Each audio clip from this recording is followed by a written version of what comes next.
మరో breaking news చూస్తున్నాం. సంచలన వ్యాఖ్యలు చేశారు విజయవాడ వైసీపీ ఇన్ఛార్జి స్వామిదాస్.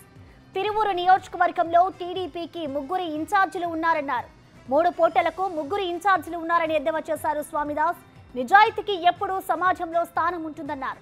కేసినేని నాని నిప్పులాంటి మనిషి అని తెలిపారు.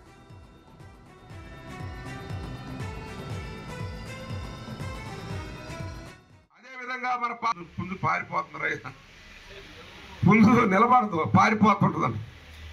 అట్లనే మన మీద క్యాండిడేట్ని పెట్టాలంటే పొద్దున ఒకటి ఇన్ఛార్జ్ అంట, సాయంత్రం ఒకటి ఇన్ఛార్జ్ అంట, రాత్రికి ఒకటి ఇన్ఛార్జ్. ఒకడేమో పోస్టర్లు వేస్తుండే, ఒకడేమో తలపాగా చుట్టుకొని తిరుగుతుండే, ఒకడేమో పిచ్చిపట్టి తిరుగుతున్నారు. రకరకాల వేషాలు వేస్తున్నారు. నిజాయితీకి ఎప్పుడు కూడా ఈ సమాజంలో స్థానం ఉంటుంది. అది జగన్మోహన్ రెడ్డి నీతి నిజాయితీ. అదేవిధంగా మన పార్లమెంట్కి పోటీ చేసే వ్యక్తి కూడా నిప్పు లాంటి వాడు మన కేసినేని నాని గారు.